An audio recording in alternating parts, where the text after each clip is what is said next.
worked for us for a little while. That was right before I left and went to the class. But, to be choice, I become a classes for us, okay?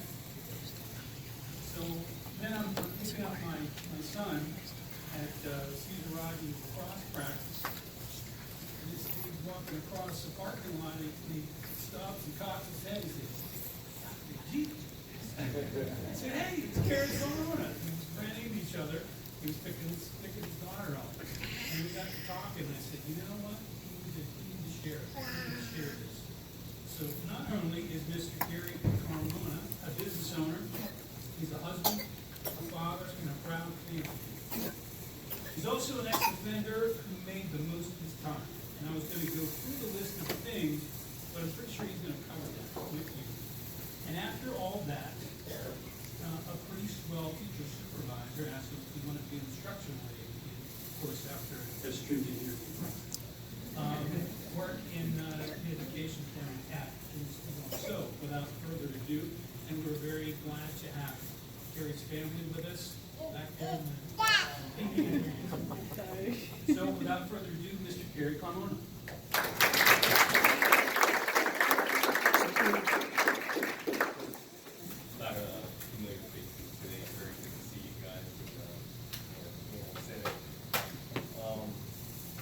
I'll just start with a little bit of history. Maybe familiar with my story, but what led me into prison, long story short, I come from a broken household, single mother, father not really around too much. That plays a big part on self-esteem, self-confidence, and so on and so forth. And not having a lot of guidance, I think, was something that was very pivotal for me. All this was just leading up to this lack of education. Lack of education was, I think, the biggest thing that I struggled with, and not pursuing it, because of different negative behaviors that I tend to stick to because, like I said, lack of guidance and lack of having support that I needed. And the negative behaviors, I just had I was just whatever would fix the problem. I was just about fast, get it done fast, whatever I need to do to get it done, and never learned about patience and steadfastness and resilience and tolerance and characteristics that you need to achieve things in life. And coming into jail with a pretty long prison sentence, 26 years to be exact. I ended up serving 9.5 exact. The first half of that was done in the SHU in the middle department calendar for the first time. And, got me through to that's where I started for the end of my SHU move experience there, where I started working on, hey, I'm waking up and I'm sitting in here, like, forced into some introspection. Like, what am I really doing with myself? Like, I got a lot of time to do, like, what am I really doing?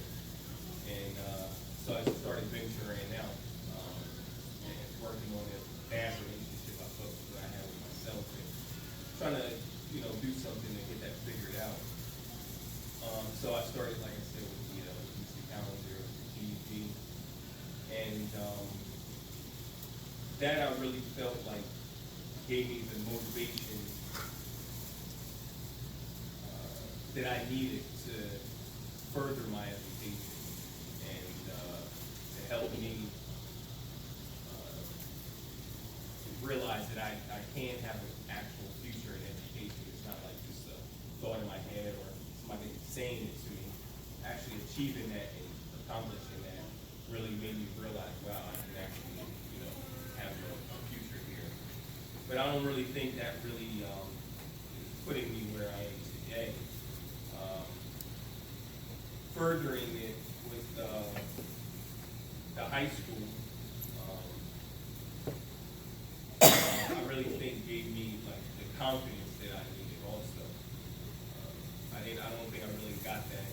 And I guess, different people get different things from different programs and stuff, but my situation, is that. But I didn't, the confidence wasn't there, but also I didn't have the belief. I didn't believe that I can actually achieve I realized it, I had confidence that I could do it, but I really still didn't believe it. But I think when Mr. Marriott,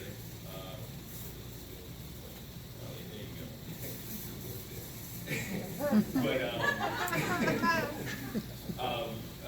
But yeah, I should have. The belief, I think, was what I think really got me through. I really believe that I can actually achieve a future in education after working with Mr. Meredith and the high school program. And definitely want to thank you for that. That was a huge achievement. You've seen some talent for huge achievements in my life, definitely. Then going further with another ex-boss of mine, Ms. Walden Morgan and Mr. Grossman with the college program, when they had it, that was like, I was really excited about education at that point. I was excited, but it was like, okay, I'm getting out of my jail cell. I can do this. I can move around. I can lock in the cell 24, 48 hours, and all that stuff. But being excited for it because of for myself, not because what I was doing, but like, being excited for it, for my future in education, I think got achieved with the college. It was, those were like an accumulation, like a combination. And then in conjunction with other programs like Life Skills, a large part with the Green Tree, they gave me the setting to give me some practice and to utilize that education.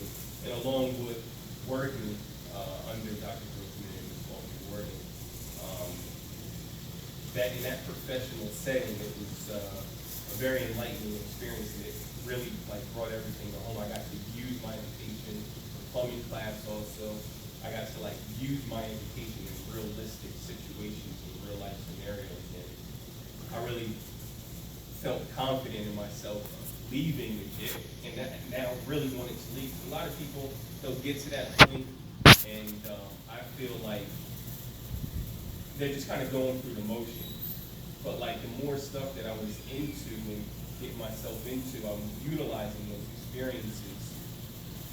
Or I'm thinking about how I'm going to utilize them for outside, and outside the prison, and for jobs and different things. So with the accumulation of all those, I think that's what really helped facilitate and maintain a change in my life. Okay, I really feel comfortable doing these things, and this is a new person. It's about an identity. Came into jail, one identity, confused, lost, trying multiple identities going on here. And after the whole prison education experience, Life Skills included, and Green Tree and programs like that, I felt like I was confident in a new identity that I could walk in.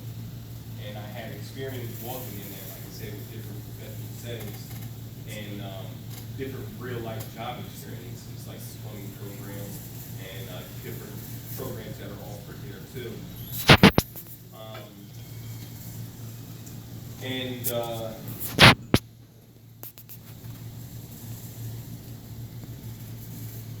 That's what I think really gave me the foundation for building on what I'm, how I am now with my job. When I first got out, I had different jobs, management jobs, sales jobs, and different jobs like that. And I excelled at them because I really wanted to be doing them. I went into the job like, hey, I'm going to master this job. I'm going to figure it all out, and I'm going to be the best at it. Just with these different characteristics that I picked up from all these different education experiences. But having so many years of my life spent in just trying to figure out the shortcut, and then stopping that, and then filling it with trying to figure out how to manage life with positive characteristics,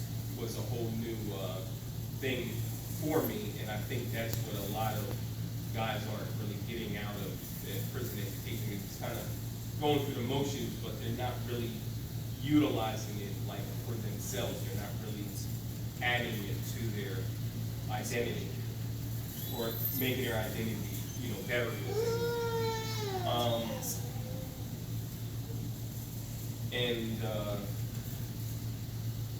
I think that's the difference in myself and anybody else that's like really getting out and really doing that. And like I said, I use those as jobs that I had for the first few years while I was out, and then I just saw a niche, and I was like, all of my education, all of my experience, I really feel like I can do this new career.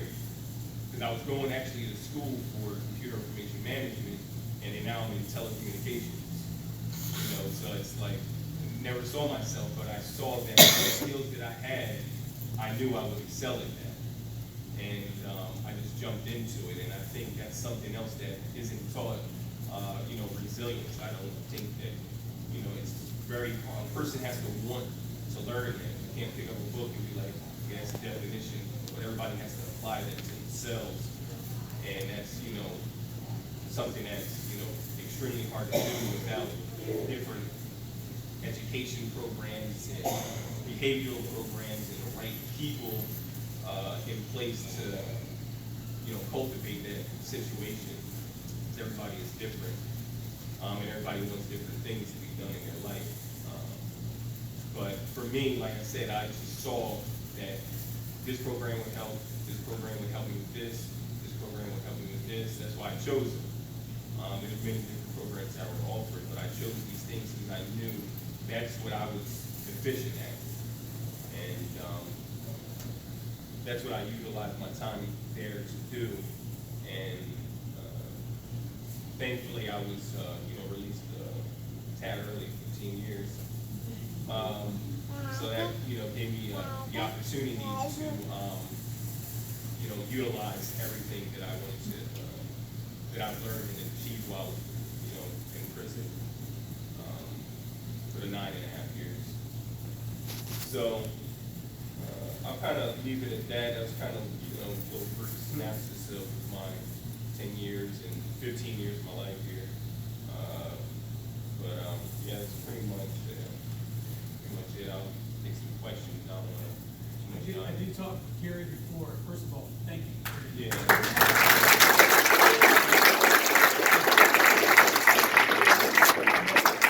We were talking out in that parking lot.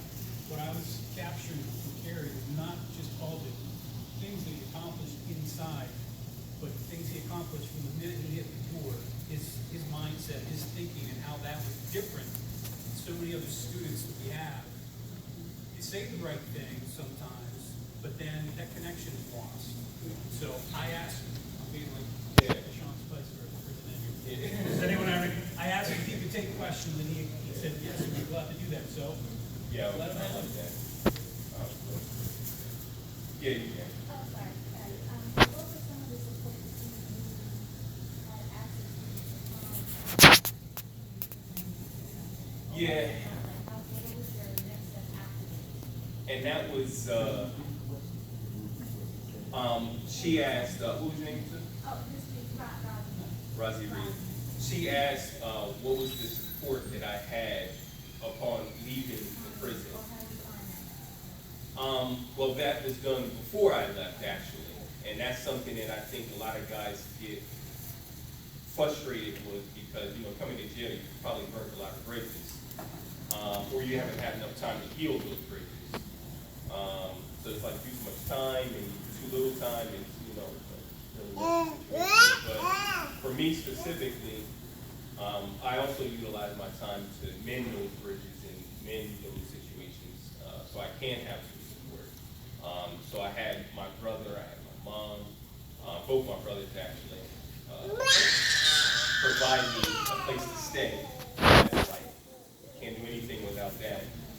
And also to have a job waiting for me lined up. My brother had a place for me and a job lined up for me already have everything set up, done. Spoke to the manager of the job, which was Sears coincidentally, and they were like, yeah, fine, if you're about to perform, we'll roll the dice there. Just a basic job, but everybody's, they kind of have I don't want to do this, I don't want to do this, but if you can just get anything set up, any kind of job, and just get rolling doing something and get back in the swing of things, I think a lot of people, just that confidence isn't there. They're like, I don't care what job I get, I just need to get rolling. I understand the importance of that. There's a lot of obligation, probation, this, that, and the third. But, yeah, I think I had a pretty good support system, and I kind of even just skipped over a lot of the reentry. And my mom and a lot of people, I was like, listen, I got to get this done, I got to get this done, you're going to do this, you're going to do that, we're going to get this done. And that's the way I was handling it. And everybody's there sacrificing. But that's, I had kind of an easy situation or blessed situation. That's not really everybody's thing. But support that I had lined up before I even got out, years before I got out, I was locked in and stuff. Does that answer your question? Count out the feedback. What job are you lined up with now? All right, Ms. Callen is asking what business am I currently employed in? Okay, so it's pretty general. Telecommunications is pretty much telephone pole work, bringing on telephone poles. And I do maintenance, construction, anything that really needs to be done below commercial power. You got power on top and phone, cable, internet, and every other line below that. I take care of all of that. It's more of it's a pretty technical job, but it's kind of one of those things where if you just kind of, are resilient, you'll learn the job. It's really basic 1, 2, 3 stuff. When you're looking at it, somebody's explaining it to you, you're like, okay, I'm just gonna go over here now. But once you learn it, it's it's really 1, 2, 3 stuff. And I dropped every other situation I had, including further my education, because this pay, they don't really have the characteristics that you need for this job. The people who are currently employed really don't possess, different things just like tolerance and patience and not doing drugs and drinking, just basic stuff. And, I've worked on a problem. I really don't need those crutches anymore. I struggled with them in the past. I really just don't need them. And now that those crutches are gone, I can really excel at the job where really, to be quite honest, with like some specific companies, you really are not going to excel at it at all. So that's the reason why I chose to be a contractor as opposed to like Verizon, Comcast, or AT&T. You kind of like, it's just a salary thing. Here, it's, I want to make this amount, I'm going to go tomorrow and make that amount. I want to make this amount for this year, I'm just going to go do that.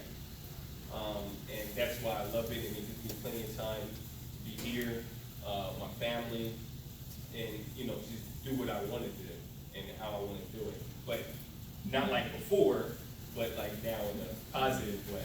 So it's still me being me, but utilizing the characteristics in my identity that I know to utilize in a positive way. And like I said, that's what bringing all the education and all my prison experience to, full circle.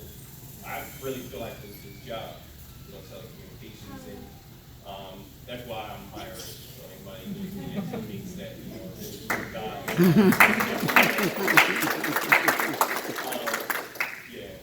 What's your name? Jerry Hopkins, I teach life skills at Howard Government Rep School. Excellent.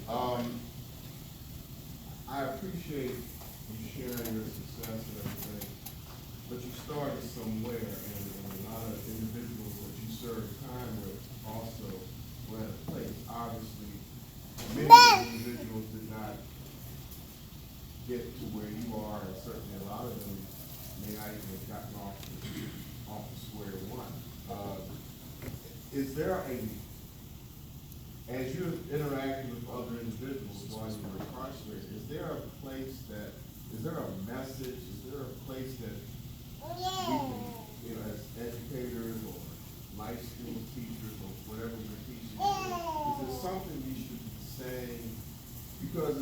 point, obviously, sir, you didn't start where you are, obviously. Yeah. You realized some things along the way, and you grew with that. How do we impart a message that's gonna get others to do? I mean, they may not have your exact level of success, but certainly get them to a place where they can realize the success.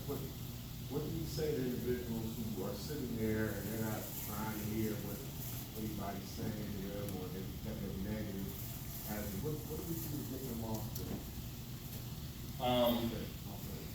To be quite honest, Mr. Hopkins is asking, you know, what kind of message, what can you do, you know, for somebody beginning the incarceration or beginning to even want to change. Because it could be 5 years into their incarceration and now want to wake up. To be quite honest, to answer your question, there is nothing to say, there is no message other than for you just to be supportive of that person. Some of these different tribes that I had an opportunity to speak on, it's really just turning off the judgment, turning off your stuff, to be quite honest, and not, you know, allowing that person to figure it out. And my job, the easiest way to train somebody is, hey, look at it and figure it out. I don't know, I do it this way. You might do it this way. You really just gotta let somebody figure it out. It's really the answer to your question, Mr. Hopkins. It's really just being open and honest with the person when they're asking questions and dealing with stuff. And then, you know, if you want to tailor some of your teachings based off of what you know, that, you know, that's getting a little in depth, but it's really just allowing, not saying anything, and just allowing the person to figure it out. You just kind of like putting the pieces out there. Hey, you can do this, you can do that, but you really need to be figuring your own stuff out. Yeah, I agree with you, it's important, because when we sit here in this professional development situation, Yeah. and we start talking about recidivism, well, in order for recidivism to be lowered, people have to stop getting rearrested. So at some point, and I agree, and my approach particularly is to do exactly what you suggested, because I can't really be too focused on the statistics. I can't be focused on who makes it and who doesn't. I have to be focused on who's in front of me at the particular time, what I can get back to, and hopefully, prayerfully, somebody will get it. I can't be focused on the stats. And that's some good advice, because quite honestly, everybody is not going to, you know, wake up. I mean, that just has to be, and that's stuff that you have to just turn off. Listen, I don't know, you might not, I don't know, I can't see in the future. But everybody, no matter how much you want it, and I've been in that situation just like you guys, obviously, where you just, listen, I see exactly who you are, exactly what you can do. All you have to do is like, just do it. And like I said, those are different things that I gained from my education experience. Like I said, different like confidence and like excitement about it, and just realizing my future, and I can actually do it. Like I can actually do it. I don't need any hand holding or any coddling or anything. I can do this. And being around people who are doing that, almost like, you know, like little kids with their parents and stuff, you know, you're walking around and they see you do stuff and then they're doing it in their own little kid way. To be quite honest, it's kind of like the same mindset, you know, that if I'm around someone, that's how I'm, you know, handling, that's how I'm dealing with them. It's not really like trying to micromanage them and like break them down, and you know, that's, you know, pointless most of the time in my opinion. But yeah, just to answer your question, you know, just try and just turn it off and just figure it out. You know, if this is the right or wrong answer, yes, that will get you there, and you can try those shoes on, but more than likely, you know, you're gonna run into a wall there, buddy. Yeah. Thank you. I gotta go this wall before, sorry. We'll come back. Go ahead. Maybe, Carrie, can you think of anything that we can offer in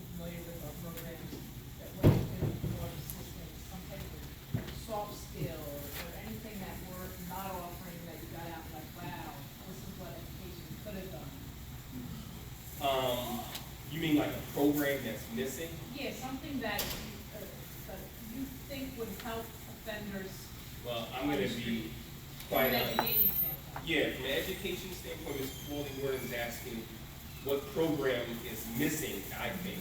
Yes. I'm gonna be perfectly honest, and it disappeared a while ago. That college program was an awesome experience.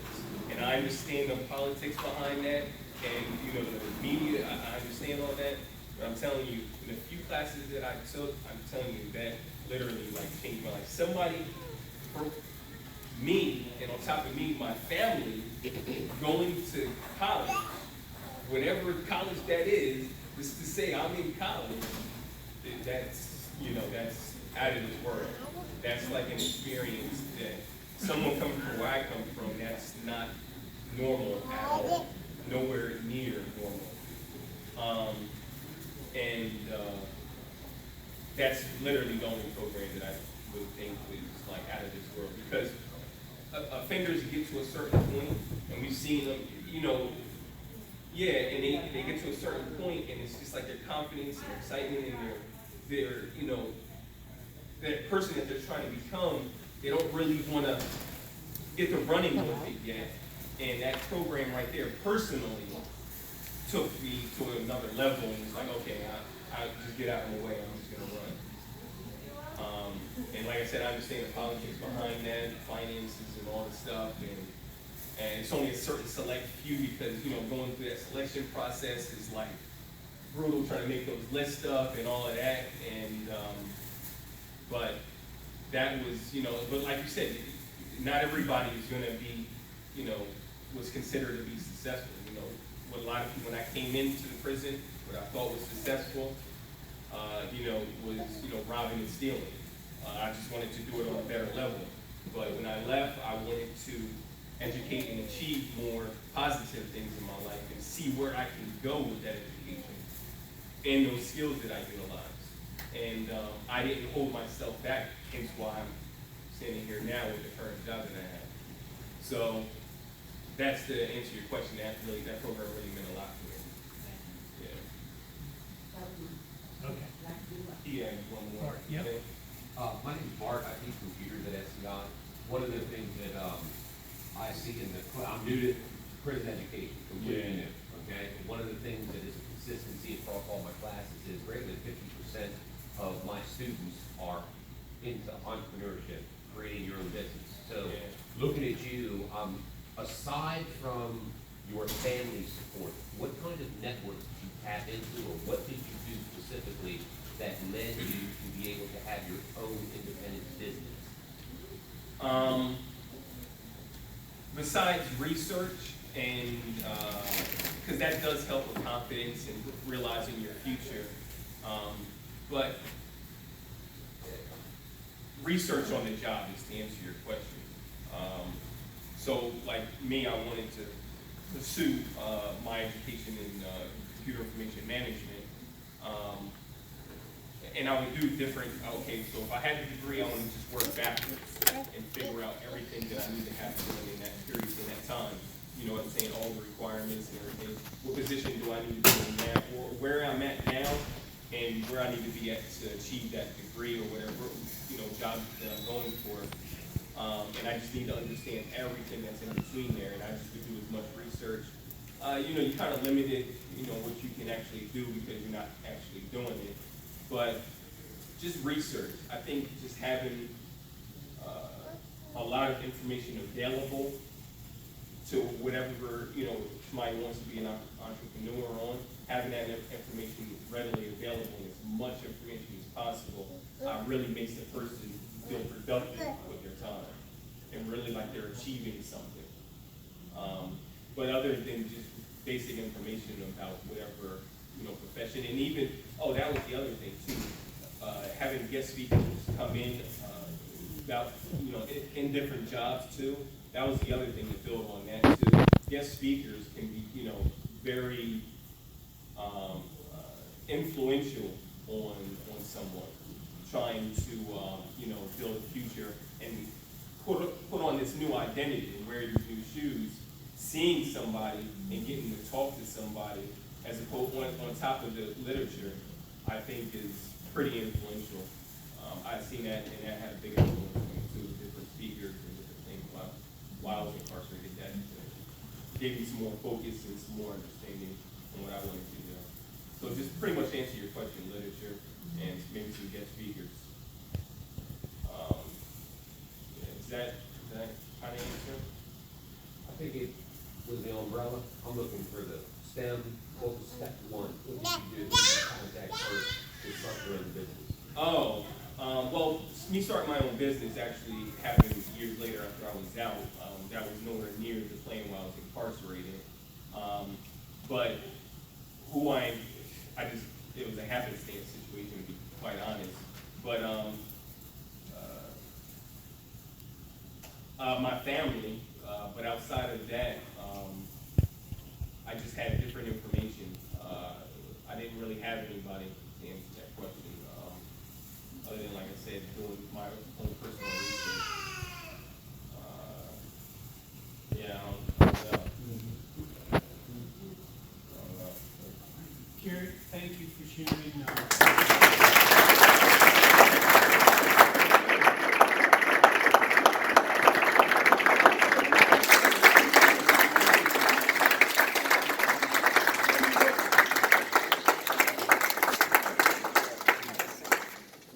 That's really awesome.